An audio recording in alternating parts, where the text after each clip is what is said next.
Welcome to a brand new episode of Seize the Moment podcast. And today we want to welcome back a very special guest. Today we have on Skye Cleary. She's a philosopher and writer.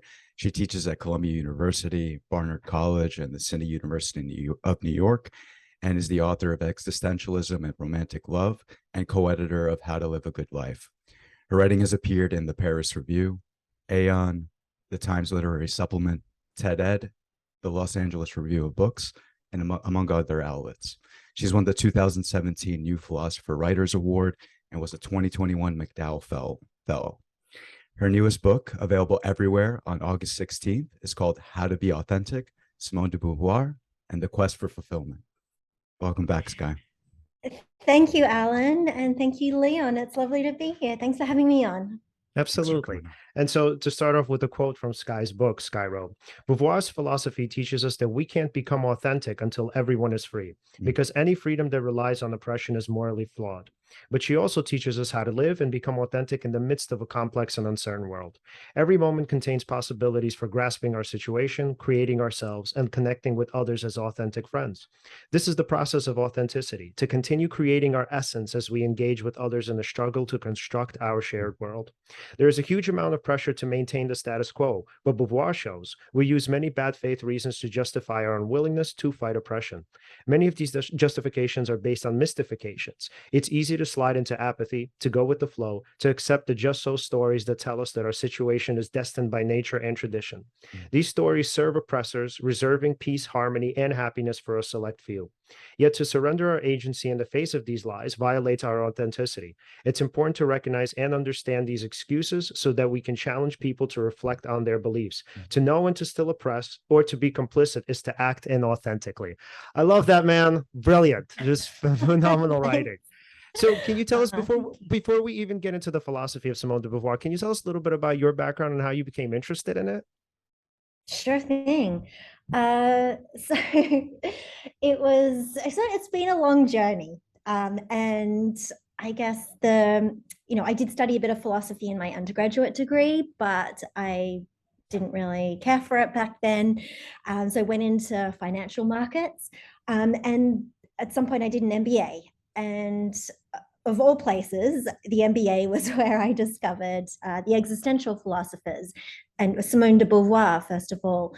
I was in an organizational behavior lecture, and the professor started talking about I guess her PhD was in existential dynamics in the boardroom, like freedom and responsibility in the boardroom. And I was like, wow, that's so interesting. And she was talking about Beauvoir and such. And I was like, wow, okay, I need to know more about this. And so I went up to her after the lecture and I said, oh, where can I learn more about this? And the next class, she brought me a list of, books that she recommended with Simone de Beauvoir on there. And the first book on the list was The Mandarins, which is Beauvoir's most famous, it's her most famous novel, and it won this Prix Goncourt in France, which is like the highest literary award. And I was just hooked. And one of the reasons I was hooked was because at the time, I was facing a lot of questions about my own life. For example, in relationships, I was kind of wondering, how much of yourself or your goals should you give up to be in a relationship? Because I was sort of starting to think about taking on a PhD, and then that was I guess there was some tension between that and having a partner. And so I started having these questions. Well, how is it possible to be in a relationship and be love someone, but also want to have my own career? And I mean, Beauvoir was talking about exactly the same sorts of questions, in her relationship with Jean-Paul Sartre. And she ended up having, an open relationship with him because they wanted to give each other as much freedom as possible, which was varying in its, it wasn't always successful, and they did have a lot of problems in that. But the point is that, and of course, Beauvoir and the other existential philosophers didn't have all the answers, But what I loved about them was that they had a language and a sort of a framework and a way of thinking through these questions, even though I realized it was up to me to make those decisions myself, and there was no easy answer, no quick fix or shortcut. Yeah, so when we're thinking about authenticity, and you would say that essentially there's this kind of contrast between authenticity and the status quo, or would you say that that's a bit too of a simplistic conception of it? Yeah, so when you say status quo, I'm thinking that, so I was on this road. I was, had my career planned out. I was, trying to fulfill all the expectations that other people had of me, and Right. fulfill this idea of what success meant, and have the boyfriend, and plan to get married and have babies. And so I was sort of on this, I guess if that's what you mean by status quo, you mean a defined path. And the Simone de Beauvoir sort of started, had some ideas for thinking through that, and helped me to realize, or to, I guess, become more conscious and aware of these pressures around me, and helped me to think through, okay, what was I doing because I wanted to do it, and what was I doing because it was what was expected of me. And so authenticity, I found from Beauvoir, is that process of separating out the goals you have for yourself, like being for yourself, and the other dimension of your being, which is being for others. And we need, as you read out in the excerpt at the beginning, life is a combination of both, of being for yourself and being for others. And authenticity is a process of navigating that space in between, and making choices, and not being an a-hole. I don't know if I'm allowed to swear here, but not just this is the podcast to curse on. Okay. Because if you're just so obsessed with your own path and doing what you want to do, and like screw everybody else, then you're a narcissist, or you're just self-obsessed and self-involved, or an egoist. And that was not what Beauvoir's notion of authenticity was at all. She used the example of the Marquis de Sade as someone who was just doing his own thing, screw everybody else. And she's like, okay, he may be authentic from a superficial perspective, but Beauvoir's philosophy and concept of authenticity takes into account that we exist in situation with other people, and other people are around us, and we need to take them into account, because our existence only has meaning by interacting with them and the world.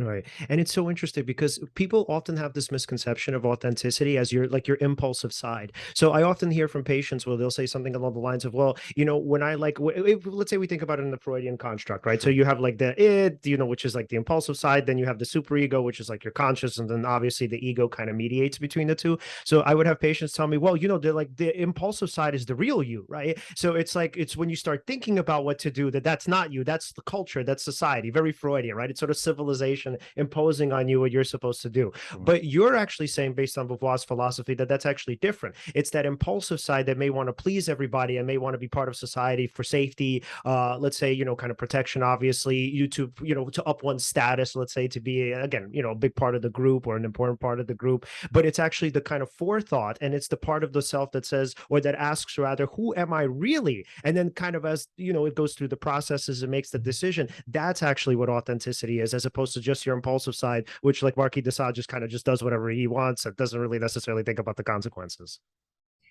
Exactly. And I hadn't thought of it that way before. That's really interesting, looking at it from that psychological perspective, that we do have, I mean, of course we have impulses. We are animals, and we have certain drives, but as you say, we also have ideas imposed on us by society and culture that may be either impulsive, or I think maybe that philosophers might call it like pre-reflective, like we're sort of doing it without thinking about it. So yeah, our animal impulses plus, all that stuff that's piled on us, or actually Jonathan Weber, who wrote Rethinking Existentialism, calls it sedimentation. So yeah, sure, we have our animal nature, plus we have all this sediment that we collect as we grow up. But yeah, Beauvoir's idea of authenticity was saying, okay, well, let's try and be conscious and aware of all those things, but to be authentic is to transcend those facts of our existence and to project ourselves into the future towards self-chosen goals.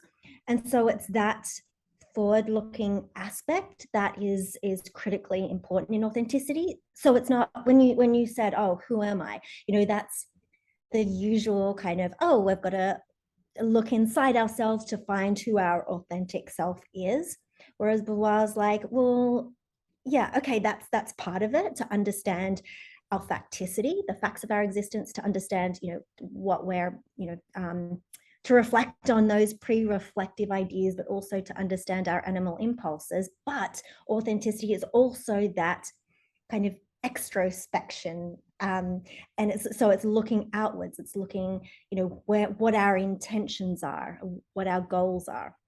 And this is, I'd be interested, Leon, from your psychological perspective, so Beauvoir says that, sure, we're the sum of our actions, so we're the sum of our past, but we're also presently choosing beings, but we're also our intentions, how we project ourselves into the future. And so authenticity is kind of looking at this arc of our lives and looking at, who we are become, not just who we are, which is important, but who are we becoming, and where are we going?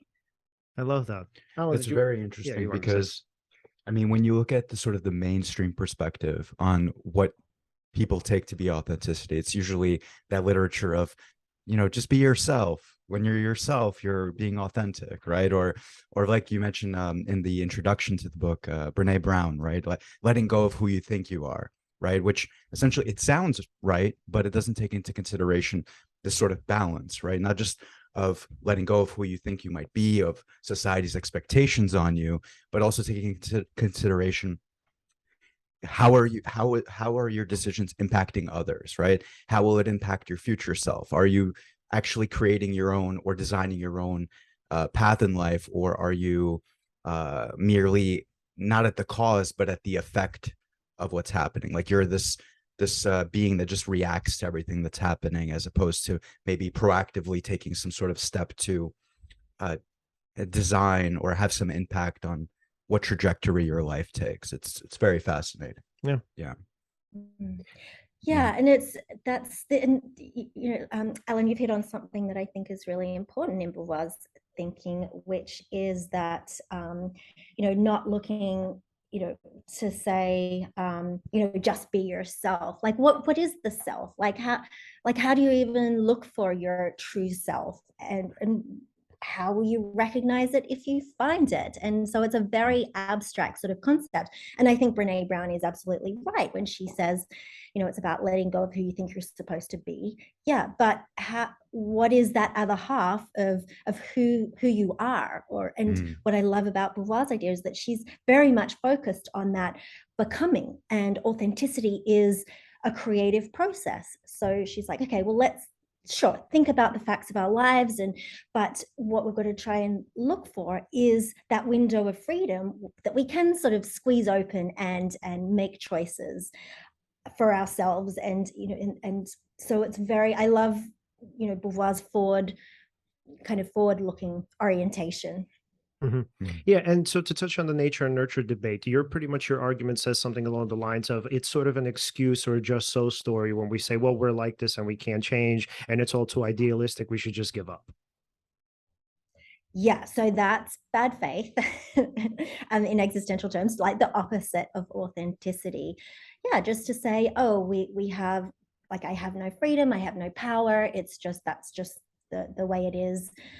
And there's a story, I mean, Beauvoir has a lot of fictional works, as I know you know, and there's one story in, it's a book called When Things of the Spirit Come First. And I do love this book. It wasn't popular during her time, and in fact, she really struggled to get it published. And it wasn't published. She wrote it when she was young, but it wasn't published until, much later in her life, because the publishers were like, "Oh, this is really depressing. Like, no one wants to hear about this." And but basically, what it was an analysis of bad faith.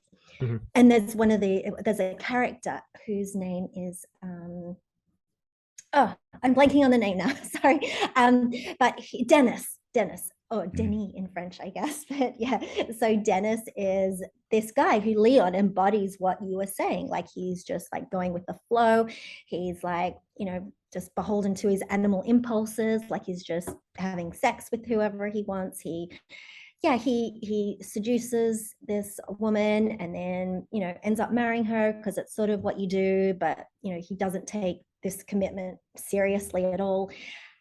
And then he just, ends up, sleeping with other people and then seducing her sister and running off with her sister. And so it's just, and stealing all their money. And so it's just, he's just like, no, I just have no control over. It's just, I'm just doing whatever. And this is a very nihilistic attitude, the idea that we have no control, nothing really matters.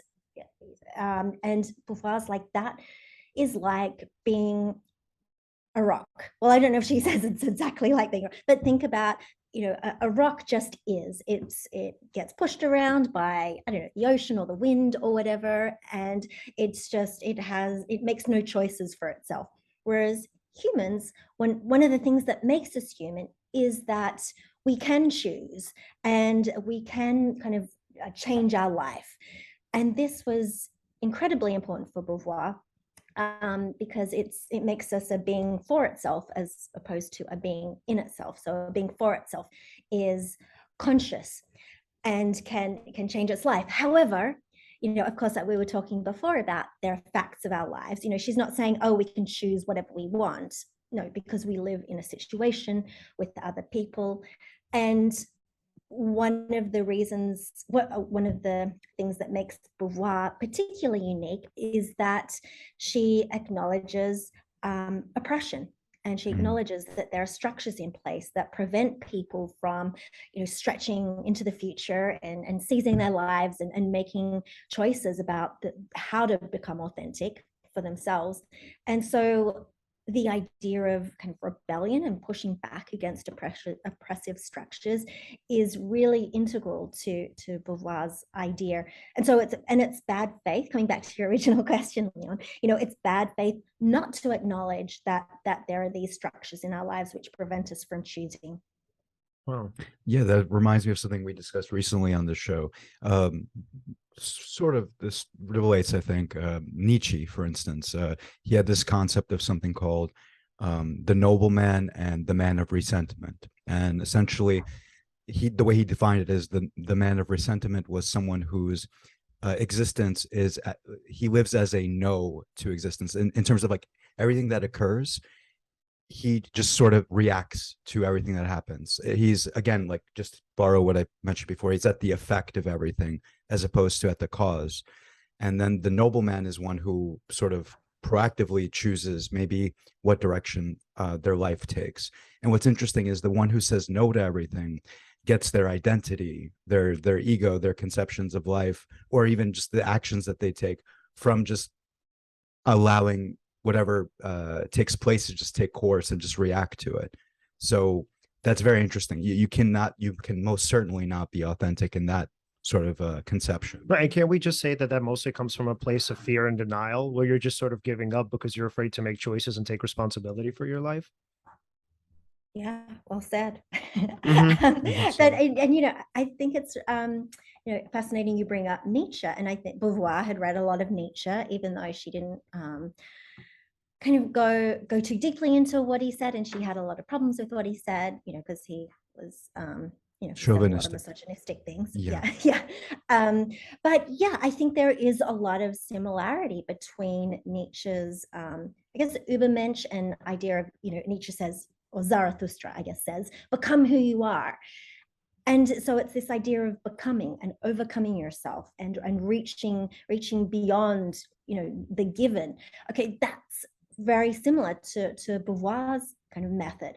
But the big difference is, whereas Nietzsche thought that we should be transcending towards the ideal of the Übermensch, Beauvoir was like, no, transcend towards whatever you want. Like it's up to you to choose the goals for your life. And Leon, yeah, I'm sure it does come from fear and denial when we kind of turn away from taking risks in our life, because transcending is scary.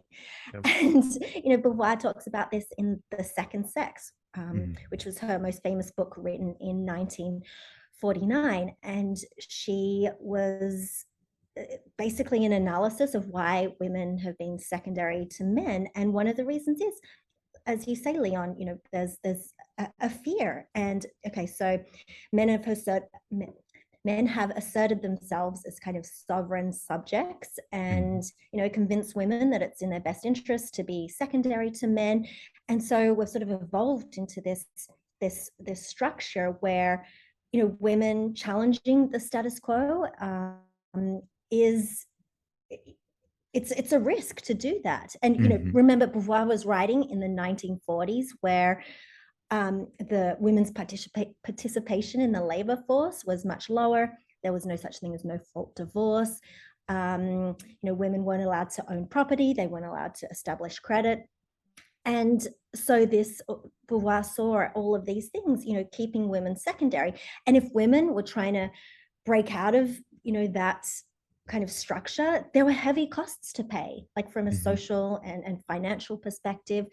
And which is one of the reasons why Beauvoir was like, well, one of the first steps towards liberation is for everybody to be able to be financially independent. I mean, it's a necessary but not sufficient condition for authenticity. But how can you be authentic if you're stuck at home as a housewife, minding all these children? And okay, there may be opportunities for authenticity, but she thought that in the larger sense of life, those people's options were so restricted that it basically suffocated their possibilities to become authentic.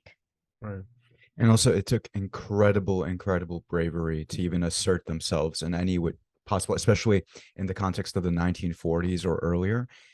Domestic abuse or just even abusing women in general was way more accepted in society. Like, even if you look at older movies, take it in the States, let's say, slapping women or beating them was just like, I mean, I hate to say that it was socially accepted, but yeah, that was something people were used to seeing in movies. And also, I think even it was when guys used to talk back in the day, they also would say, they would condone beating their wives to each other, I believe, just to... Yeah, remember the Honeymooners? Yeah, so which is like, one of the greatest comedies of all time, and it is hilarious. But yeah, that whole, like, the quote, "to the moon, Alice," people are like, yeah, this is great. And it's like, wait, do you guys know what he's actually saying? I haven't seen it. Oh my God, wow. So okay, not to get into this too much. So for Jackie Gleason was like the Frank Sinatra. Well, they lived in the same time. So, but he was the Frank Sinatra of Hollywood. And so The Honeymooners was the most popular show, like literally even still, I think, of all time. So I also remember, I mean, in the 50s, there were 3 channels, right? But you would literally have like 50 million people a night watching the show. And so Jackie Gleason, comedic genius, he was actually a really good guy in real life. But the show itself was like pretty misogynistic. So you have Alice, who's like this housewife who's actually brilliant, and then you have Jackie Gleason, who's sort of like a dope, but he's like street smart and like pretty conniving and sort of cunning in his own way. And so a lot of the jokes were literally geared toward her, where like, so she would say something that would upset him, and he'd be like, "Why I oughta," or every time that she would upset him, he would say, "To the moon, Alice." And to the moon literally means, I'm gonna hit you so hard that you're gonna fly to outer space, to the moon. Yeah. And people are like, this is hilarious. And she wouldn't even take him seriously on the show. She'd be like, "Oh, that's just Ralph." Wow. Yeah. Yeah, in the context of comedy, sure. I mean, I'll be honest with you. Honestly, that's the point of comedy, right? To sort of, make fun of what's could be sacred, right? In order to maybe take some of the pain out of it. So, I mean, making fun of probably the abuse might have been what that was for, but still, even then, even before that, it was just, man, If it were a different time, I would agree with you. But at that time, that was actually like super prevalent. So when they weren't necessarily making fun of it, I think they were more normalizing it. Well, maybe both, not to be black and To white. be fair, yeah. So anyway, back to the main point though. Yeah, it to take a such like a risk to say, I don't want to uh follow these norms anymore. I don't want to necessarily get married. I don't want to necessarily have a child. I want to work on my career. There are these things that I want that, I don't want to do exactly what society wants for me or what my partner wants for me. And yeah, so a lot of respect to those women. I mean, now it's, of course, still there are people who are fighting for equal rights, equal pay, and it's not all equal right now, right? But the things that people had to go through before, a lot of respect to them, because that was incredibly hard to challenge those norms. Oh, and especially to tag on to that. Yeah. So, Skye, how do you think Simone de Beauvoir did this all in the kind of midst of occupied France? Because, we're thinking about like these really horrific moments in history. That was one of them. So how did she, I mean, I can imagine somebody just becoming nihilistic at that point. Like, how did she find the resolve to do that? Yeah, and I think facing this kind of abyss of a world like full of horror Mm. was part of her motivation for, really like trying to find an antidote to nihilism. How do you keep going in a world where, millions of people are being murdered? She started up a resistance group, but then she saw how people in other resistance groups were going missing and were getting arrested, and so they sort of disbanded that. And yeah, it was she. I mean, she lived through World War I and World War II. She was a child during World War I and in Paris when the bombs were falling. And yeah, I think her whole project is like, well, how do we, okay, back to Nietzsche's question, that, God is dead. So she thought, okay, she was also religious. She grew up, a very religious Catholic and wanted to be a nun at one point. But then during her teenage years, she realized, she's like, either God is dead or God isn't paying attention or doesn't matter in the context of what's going on in the world. Mm. And so she's like, well, how do we live? And she toys with nihilism throughout a lot of her works. And in fact, she also talks about suicide, especially in the Ethics of Ambiguity, where she says that, it's understandable that someone might want to die of suicide. It's completely reasonable. But the thing is, we're here, we're alive, we're on Earth. We don't know if we're ever going to get another life. And so what we need to do is acknowledge that, okay, we'll try and find a reason to live, try and find, because there is a lot of beauty in the world. There's love, there's friendship, there's beautiful sunsets. And she lived in Paris. Paris is gorgeous. And so I think one of the things that really kept her going was love and friendship. I love that. Mm. And then and then from her understanding, obviously kind of going back to your book, in her understanding, friendship is not so much about what the person is trying to take away as much as it is also about respecting the other person. So all of us kind of struggle with figuring out what a sort of balanced friendship looks like, and sort of how even romantically speaking, obviously this applies too, but what we can actually, or what we're supposed to be in and what we can take away from relationships. So can you tell us a little bit about that? So what does Simone de Beauvoir think about friendship, and what does she actually mean by sort of respecting the other person's authenticity too? Yeah.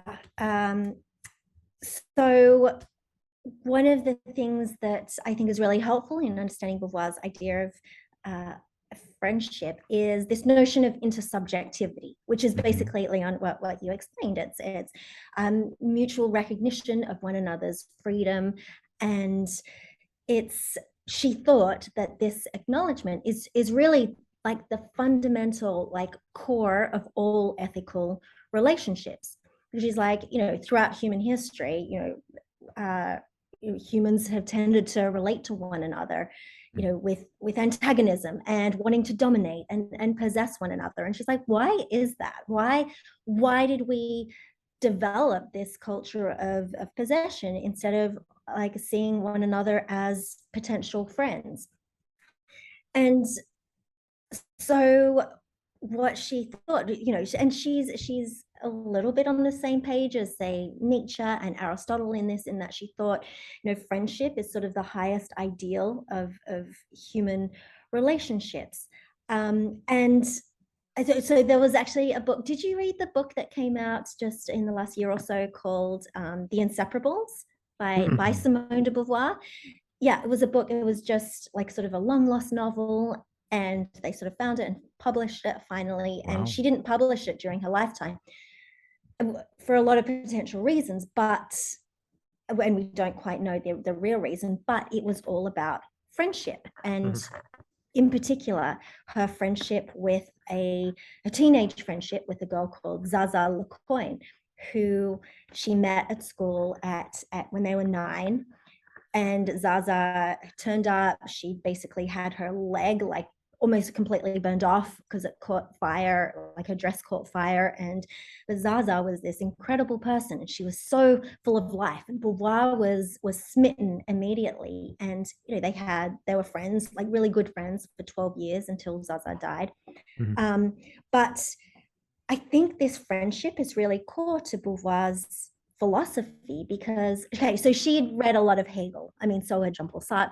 And so Hegel's master slave dialectic is I know I talked about this last time I was on your show, but it's the idea that two consciousnesses meet, and there's sort of this struggle for domination, one person trying to kind of assert their authority over the other one. And Hegel's idea was like, okay, you've got to try and find some kind of equilibrium or synthesis to have like a constructive relationship. And so Beauvoir kind of takes on this structure of relationships too. And she's like, well, authentic friendship or authentic relationships are where you give up that desire to possess one another or to have the upper hand over someone. And now you might be thinking, well, no, all relationships aren't like that. But it's true that a lot of relationships are like that as well. And so this her idea of authentic friendship is trying to transcend beyond the antagonism, acknowledge that the other person is a subject, just like I'm a subject, and their feelings matter, and that they have goals just like I do, and that fostering that kind of respect and giving each other space is key to authenticity as well. Yeah, and thinking about just clinically speaking, so that's actually an aspect of narcissism where, so sometimes on the one hand, people who are highly narcissistic look for partners that are like the best and, sort of the best that society has to offer. But sometimes it depends on the ego strength, but sometimes they actually look for people who they would see or perceive as being beneath them, because the idea is that I can control this person. So if this person is so grateful for me, if they can't live without me, if they know they'll never find anybody better than me, then I'm the best that they can do. And I feel secure in that.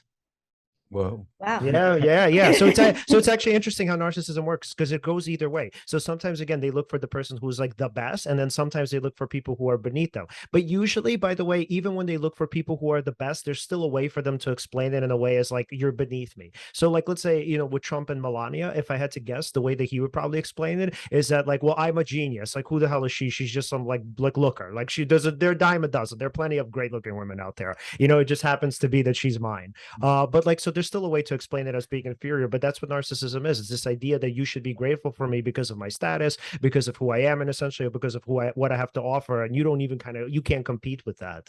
So definitely not an authentic friendship or a relationship. Yeah, that sounds exactly very similar to what Beauvoir was talking about, for sure. Did you want to say something? Well, no. Well, there's actually a passage, or rather, there's an excerpt from your book at the end of the chapter for friendship that I was interested in reading. Shoot. That relates to this. Go for it. So, while we have to let go of the fact that we never fully know what other people think about us, and let go of the desire to recover the lost fragment of our being that the other holds, relating to friends authentically calls for a conversion, renouncing self-centeredness to nurture inter-subjectivity. All human connections are fragile and precarious, but within every one of them lies a possibility for friendship. Francois treats Xavier as an inconvenience in her life who needs to be annihilated so Francois can feel more comfortable. But Emma, Zaza, and the incarcerated students I met reveal possibilities beyond hostility and towards reciprocity, towards authentic friendship, and towards becoming united on a grander scale. So yeah, that concept of reciprocity, right? Of caring about someone else besides yourself. Mm-hmm. I mean, that seems to lie at, at the core of what an authentic friendship actually is, not necessarily seeking to gain something. Right. And by the way, going back into human nature, many people would say, well, it's just human nature to be self-centered. Like you're obviously always going to care about yourself more than everybody else. So, but you would say that that is a just so story, that's not probably true, right? That it's like you can actually create or cultivate a friendship or relationship where at the very least you would care about the person as much as you care about yourself. Right. Yeah. Beauvoir would say, yeah, where we have the power to transcend that, even if that is like part of our facticity or part of our, genetic makeup, the human, I guess, challenge is to overcome that and to try and create friendly relationships. Because sure, there's, she would say, we're not, the self isn't predetermined like that. There's a lot more flexibility than perhaps we would imagine. And in fact, neuroscience is finding, the same sort of things, that sure, we have impulses, but we seem to be able to override our impulses. And maybe, there's a lot of talk about brain elasticity, that maybe we can even train our brains in new ways. And so this is important for friendship, because she says, back to what I mentioned earlier, how from an existential and from Beauvoir's perspective, we are, a combination of being for ourselves and being for others. And we need to acknowledge other people because they are a fact of our existence. We're thrown here on earth together and we coexist and they're there. And so living is a tension between, being for ourselves and being for others, and, trying to find that sort of harmony to being with others, and try to find ways to be cooperative and constructive instead of trying to, grab more of the pie for ourselves. Beauvoir's idea is like the world, sure, there are things that are like a pie and we're all trying to grab, bits of pie for ourselves. But she's like, no, like we need to think more expansively. She said something like I can't remember, but we all, the ideal is for us to be able to stretch into an open sky. And so she's like, it's like if we can, build solidarities and be friends, then we, the future opens up more for all of us. But that doesn't mean that we should, get rid of all antagonism, because she was a bit like Nietzsche again, and thinking that constructive criticism is also important, because if you're friends with someone who just tolerates everything you say, then you're not really learning or growing or developing in any meaningful way. But being with others calls our being into question in important ways. And so, but we've just got to try and find constructive ways to maintain that tension, rather than getting just angry and hostile. Mm-hmm. Yeah, and there's a sort of common misconception that narcissists are super happy. So the idea is like if you're just sort of let's say if there's kind of gluttony and you're just pretty much, you're kind of like not a carnivore.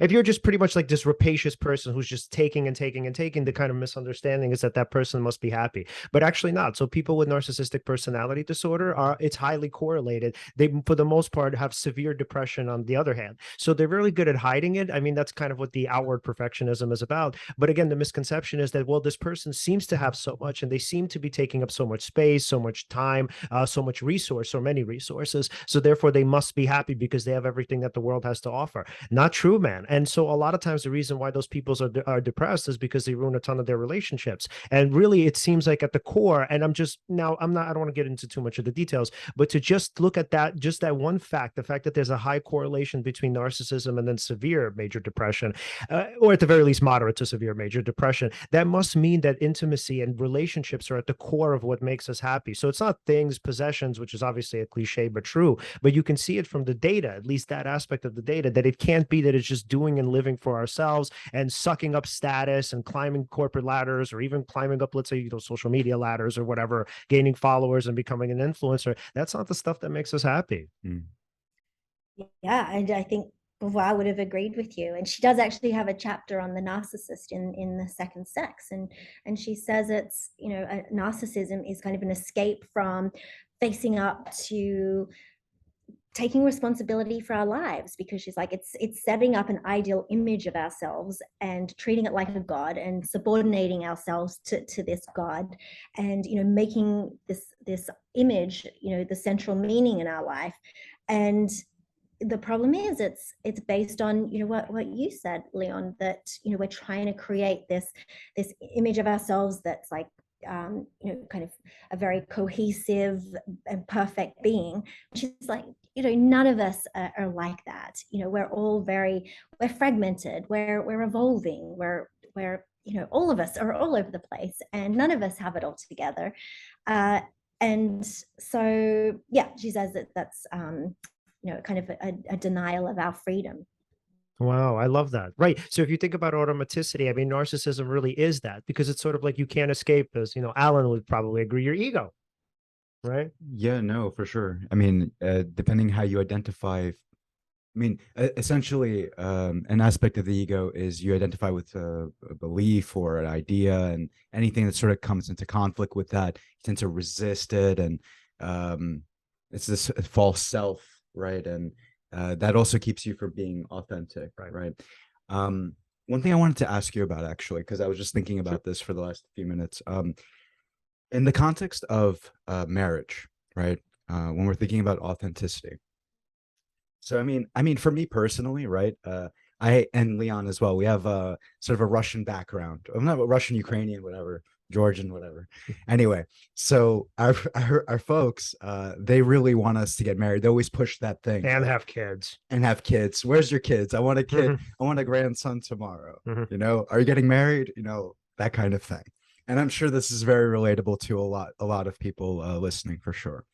And how do you how would Simone de Beauvoir, in the context of marriage, how can we be authentic? It might sound like an obvious sort of question, but I'm actually curious about it, because on one hand, there's sort of these societal expectations. Another hand, I mean, you would guilt tripping. Sure. But then there's another side of you maybe that does consider it, but then it begs the question, like, do I naturally want this, or is it just because of these expectations that I make myself want this? Yeah. Yeah, well, Beauvoir would be very suspicious of the term natural, because she's like, so much of what is sold to us as natural is absolutely not, including like marriage. And she was extremely skeptical of marriage. She says, it is said that marriage diminishes a man, and that's true, but it almost always destroys a woman. Now, I think things have evolved since the 1940s, but she continued to believe that marriage is a trap. And because it was set up by men, in men's interest, and keeps women, second in as the second sex. However, I will say she was also of the view that, it is possible to, or it might be possible to create an authentic marriage.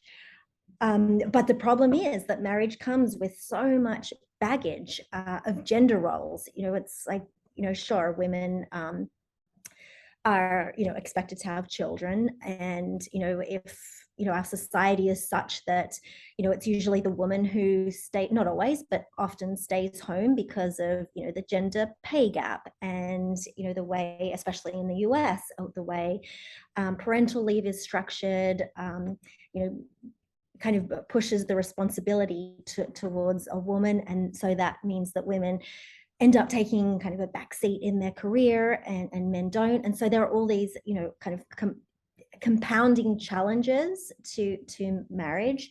But she also says that, if people can,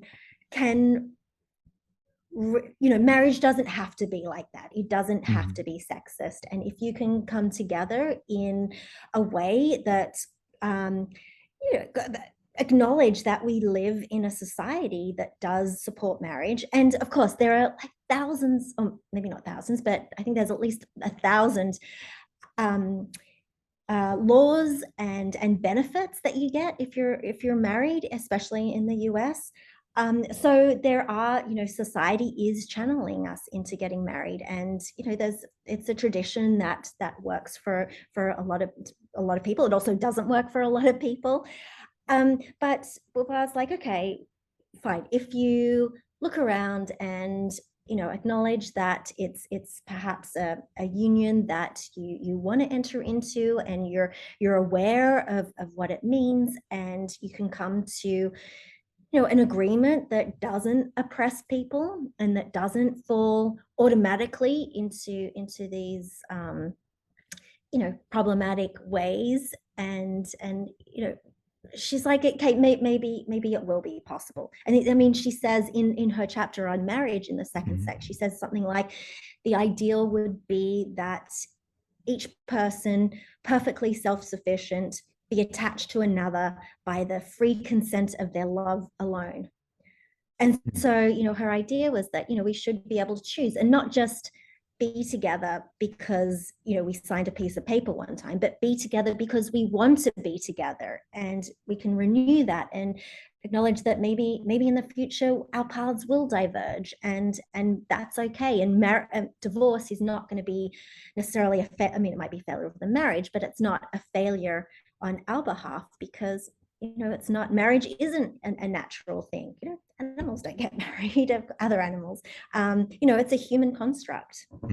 Oh, that's a great argument to mother/girlfriend or girlfriend. Oops. To say, hey, Simone de Beauvoir says this is inauthentic. I don't want to get married. That's it.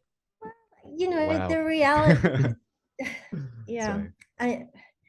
Yeah. I mean, the reality is that society does support marriage in many ways, and there aren't necessarily good alternatives, although people are, marriage is in many places, becoming less of the norm. And people, so I think Beauvoir would have supported people choosing their own relationship structures and thinking about what works for them. If you live in, a family that's like very supportive of that and is pushing you into it, and you say, okay, I'm gonna, acknowledge the happiness that this would bring for all my family, but I'm still going to go into this marriage on my own, or on not just my own terms, but on our own terms, like with you and the other person, like coming to a specific agreement and questioning. And that's the most important thing, like questioning what you're agreeing to. And Nietzsche was like, it's really hard to promise that you're going to love someone forever. So why do we do that in marriage vows? He's like, no, maybe you can promise that you're going to try to, you can promise actions. You're like, even if I don't love you anymore, I'm still going to, act as if I'm in love. But, okay, that's a whole other path. But Beauvoir was like, let's think about what we're agreeing to and acknowledge that, relationships aren't, just because we have a marriage certificate doesn't mean, we're all sorted. It's relationships are always a challenge.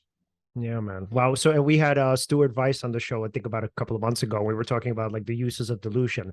And so he would essentially argue that like, no, man, you would need to do that in order for the relationship to be romantic. You would need to. And so it's not to say that you're lying and you're saying to your partner, well, I want to marry you and I want to be with you forever. But you kind of have to believe it yourself. I mean, he's like, look, man, otherwise sort of the romance falls apart. And he gave us this personal story where he essentially told his girlfriend at the time, she's like, well, like, are you going to love me forever? He's like, how the hell would I know that, or something along those lines? I don't remember the exact story. And she broke up with him. He's like, that relationship ended. And so he says, look, man, he's like, I know it's not rational, but in some ways you're going to have to kind of not lie to the person, but obviously lie to yourself in a way, and then also lie to the person. But where I kind of struggle with women, obviously in terms of dating, is where like I would say like, yeah, let's just give it a shot and let's see where it goes. People hate that, man. They really hate that. Well, it's not romantic. It doesn't fit into the romantic ideal of like being together forever. No. which is what Beauvoir would say is a mystification. You know, it's Right. a lie we tell ourselves. So how do we do it, right? So how do I mean? I know this is a tough question to ask, but like I want to kind of start even thinking about it. Like, how do we do that? Because for me, on the one hand, I hate being irrational, and I don't want to lie to myself or to another person. So, and I love Stuart, phenomenal human, brilliant person. I don't want to do that. I don't want to have to lie to myself and tell myself, oh, this is going to last forever. But also, obviously, you don't want to like stifle or even suffocate relationships that have the potential of going somewhere. And you also understand from the other person's perspective when they say, well, look, you know, I find it disrespectful when I'm with a guy, I'm really in love with him, and he doesn't want to marry me. I could totally get that. But it's like, but what's the middle ground when on the other hand, you're like, yeah, but I don't want to be that person to marry you. And I don't know if I'm going to love you forever, you know? Well, I mean, sorry, just what I appreciate back to what you said before, Skye, about taking consideration, what do you actually want? What does your partner want? Can you guys discuss together what it is that you know, that you guys will love each other, but you don't necessarily need to sign a piece of paper? Or could you actually get married and then it happens to, as a side effect, maybe it makes your family happy, but ultimately you've had that discussion, you've had that introspection with your partner. And you know, this sounds obvious, maybe to us, maybe because we're a little bit older, but I'll be honest with you, I think this is actually probably very refreshing to maybe a younger mind. If somebody younger was listening to this, I'm sure, I mean, maybe on some level they've thought about this, but I think the way you laid it out is fantastic. It doesn't, this kind of way of thinking does not come obvious to a lot of people. Like, to really take into consideration what do you really want, as opposed to just going with the flow of society's expectations. Right. Sometimes, again, going back to automaticity, people get so wrapped up in the daily goings on, the daily on whatever's happening. No, goings on, you said it right. Yeah. And so they don't take the time to think about these things. And I don't know, I think it's just incredibly important just to have these sorts of discussions. Also, going to what you just said, I think with a partner, you would say to them what it is you truly want out of the relationship. It ain't personal. I'm like, it ain't personal. But the thing is, if I mean, ideally, if they care about what you want, right, and you do express it to them honestly, they probably would have enough rapport with you to try to understand where you're coming from and have that conversation. At least there's no miscommunication or misunderstanding there. That's true. Where one person expects one thing, another person expects another, and then they don't meet somewhere in the middle. Right. So, you know, my 2 cents. Yeah, I think that's a great way to frame it. And you know, Beauvoir acknowledged that we live in certain structures that rewards us for doing certain things like getting married, and punishes us for not getting married. And you know, Beauvoir's like, you know, it's really hard to judge other people's choices. You know, we can't judge another person's authenticity. That's for each of us to decide ourselves. And it gets complicated in relationships. But, you know, Alan, I think Beauvoir would be supportive of what you recommended, like trying to be as honest as possible and building trust with one another and understanding where each other's coming from and understanding the fears and, you know, trying to come to some sort of, you know, agreement and an arrangement but between the two people. And, you know, Beauvoir's like, you know, what use is happiness if it hides the truth from me? So what, you know, happiness based on a lie is not going to be any kind of genuine sort of happiness. And at the same time, she says, you know, you can't, you know, it's unfair to, I think, bludgeon someone with an indiscreet truth. So you don't want to hit people over the head with the truth and use it as a weapon. So you know, because you've got to be careful about the other person's feelings. And, you know, this is what, you know, Simone de Beauvoir did it in her life. You know, she and Jean-Paul Sartre, you know, agreed to be primary to one another, but they gave themselves freedom to be in relationships with other people. And they were constantly, you know, navigating that tension. And it wasn't easy, especially for the other lovers. And, you know, I got married, you know, in the throes of my PhD and learning about all this. And, you know, one of the things that my partner and I joke about is, you know, like, oh, how's it going? So far, so good. And, you know, it sounds like it's flippant and it's kind of a joke, but also I think it's important because, you we kind of went into this marriage acknowledging the system we're in, and we wanted to have a kid, and also I think for us, everybody's got to find their own path, but for us, it helps us, I think, not to take each other for granted, like knowing that, marriage isn't, a security, like it's not going to stop the other person from leaving. It's not going to stop us from choosing to leave if it stops, working for us. But it's also, we leapt into the decision and we're like, let's give this a go and let's try it. And, we're going to make mistakes, but let's try and, navigate this path together. And I think that, at least so far so good, it's helped. But Beauvoir's point is that everybody's got to come up with their own agreement between them, and make sure it's not only because you're not doing it because you're railroaded into it and you're being pressured and forced into it. Like, that's extremely problematic.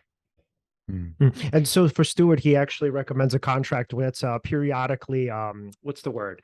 It's periodically like renovated or whatever. So it's like, or re-agreed upon. So the idea there is like, let's say you would have intervals. So you'd be married for, I don't know, 2 to 5 years or something like that. And then every 2 to 5 years, you'd ask yourself, okay, do we sign another contract? I actually love that idea. That's interesting. Like renewing the marriage. Yeah, renewing the marriage, right? But it's not like renewing. How do you feel about this? Yeah, but it's not like renewing vows because you're technically already legally married, but it's actually legitimately renewing like the registration. One thing, so I noticed that we're at about an hour, but so here's the thing. I'm reading this book. I haven't finished reading it. I'm actually up to the section on death, right? And I wanted to finish, but I didn't quite get there. But I'm actually very curious. And maybe that's not a great way to frame this question, but I'm so curious in the context of death. What was Simone de Beauvoir's take on authenticity in the face of death, or in the context of death? I didn't get to it, but I just really badly wanted to read that chapter. So I mean, she was terrified of death. She was like, the thought, like, remember I mentioned that during her teenage years, she was like, oh no, God is dead. Well, no, I don't think she actually said that, but she realized that God was, I guess, didn't have any influence on her life. And she's like, oh my God, if God doesn't exist, then when I die, it's like absolute annihilation. It's like nothingness. And that idea really frightened her, and it terrified her throughout her whole life. And sometimes she went through nihilistic moods where she's like, oh, I just want to end it now. And other times she's like, oh my God, my death is like, I'm racing towards my death. And so she struggled a lot to figure out how to think about death. And she wrote a whole book called All Men Are Mortal. It's quite a heavy novel. It's perhaps not my favorite, but it's one that I keep going back to. And it toys with the idea of immortality. Like, should we try and become immortal? Like, if you were given like what do they call it? Like an elixir to become immortal, like, would you drink it? And so she does this sort of thought experiment where this guy Fosca like drinks the potion and becomes immortal because he wants to create, heaven on earth or paradise on earth. And he wants to create this like peace and a cohesive human society. And, he keeps failing time and time again. And she comes to the decision that, or at least she suggests that immortality is like an insurance policy. Like, you can keep screwing up like over and over again, and you'll keep having more chances. And the problem is that like sucks all meaning from our life. If there's always going to be another friend, always going to be another woman, always going to be, another chance, then it sort of robs us of urgency to make moments count. And so her idea is that, we should try and see our mortality as a gift, even love our mortality, because it infuses each moment with risk, like that we might die. It infuses it with a heaviness or an urgency that's like, oh my God, we only have one of this life. Even regardless of what you think happens after death. Maybe you think there's, go to heaven or afterlife, whatever. She's like, it doesn't matter. There's only, we probably only have one of this life. So let's seize it. Let's live it. Let's, grab Seize it the by moment. the neck. Seize the moment. Right. Exactly. Yeah, and so it reminds me. I don't know if you guys ever seen the Twilight Zone episode called The Hypochondriac. Oh, okay. Did you see it? I think you've brought it up on the show. I had to have. Yeah. So I mean, long story short, it's this guy who's a hypochondriac and he's afraid that he has like a million different illnesses. And his wife is like, dude, like, I don't know what to tell you. And the doctor is like, yo, he's like the healthiest patient I have. So the guy is like harassing his wife and he tells her, what is the purpose of this? Like, what is the purpose of life if we're going to die? How does this make sense? And she's like, dude, like, leave me alone. I don't know. I don't have these answers. And so eventually, like the devil kind of like becomes incarnate in some way. And then he makes a deal with him. And he says, look, if you want, I could give you eternal life for your soul. And the guy's like, yeah, obviously I want that. And so pretty much the devil says, okay, cool. Here you go. You can live forever. And so as the kind of episode goes on, the guy becomes an even bigger asshole than he already is. So he's super narcissistic in the show. So he becomes such an asshole. He's like, great, I'm invincible. I can go do whatever I want, but it's all boring to him. So there's no risk involved in any of it because he's like, okay, great. Like, who cares? I do this today. I do this tomorrow. I fail today. I win tomorrow. What? It doesn't matter. And then so eventually he starts like upping the ante. It's like to get a high, right? So and then he eventually ends up throwing his wife off the roof. And then he's like, oh wow, still not thrilling enough. Yeah. And then eventually he starts like what's it called? Like a fire or something. And then the cops come and there's a shootout, but he can't die. So and then he's like, okay, great, this doesn't do it. And eventually he says to the devil, like, please, man, just take me. I don't care. I'm not afraid of death anymore. I'm not afraid of illnesses. Just I can't tolerate this anymore. And then he eventually dies in the jail cell. So the devil not only now has his soul, but now the guy doesn't even get immortality. And it's like the kind of point is be careful what you wish for. Yeah, immortality isn't all that it seems to be. Yeah, I think Beauvoir would agree. And she, because Heidegger said that the authentic project is being towards death, whereas Beauvoir was like, no, the authentic project is being towards life. Let's seize life, seize the moments, and look at how we're creating our lives and orient ourselves in authentic ways, and acknowledging that other people are there and taking them into account and not being an asshole. I love that. And then so before we wrap up, right? So my last question would be something along the lines of, if we were to look at Simone de Beauvoir's philosophy and we look at just young girls and people just in general, obviously it doesn't just have to be women, but let's say just specifically if we were going to speak to a younger generation of girls, what is it that younger women can take away from it? And what do you think is sort of her message, if there were one, to them? Well, I think the message that I would love for people to take away is to become the poet of your own life. So acknowledge that, there's no fixed self, and there's no, because we're complex and we're fragmented, and, it takes bravery to set goals for ourselves and work towards them. And we're going to fail, we're going to make mistakes, but those mistakes don't define who we become. And it's important to kind of keep writing that poem. I love that. Beautiful. All right, Alan, final questions before we wrap up. Oh, yes. If we wanted to follow your work, and also, of course, buy the book, where could we do that? Okay, I've still got my last galley here. Yeah, so it's out August 16 at all good bookstores. And I'm also on social media, Twitter and Instagram, Skye_Cleary. Awesome. Skye, thank you so much for coming on. Thank you. Thanks, Leon. Thanks, Alan. All right, see ya. Talk to you soon. Take care. Bye. All right, that was awesome. I actually had a few other things I wanted to talk about, but I just want to respect her time. So anyway, everyone, if you want to follow us, you can follow us at Seize the Moment Podcast on Facebook, Instagram, TikTok. We're also on Twitter, Seize_podcast. Like, subscribe. Hit the bell on YouTube. And again, thank you so much for watching, and see you next time.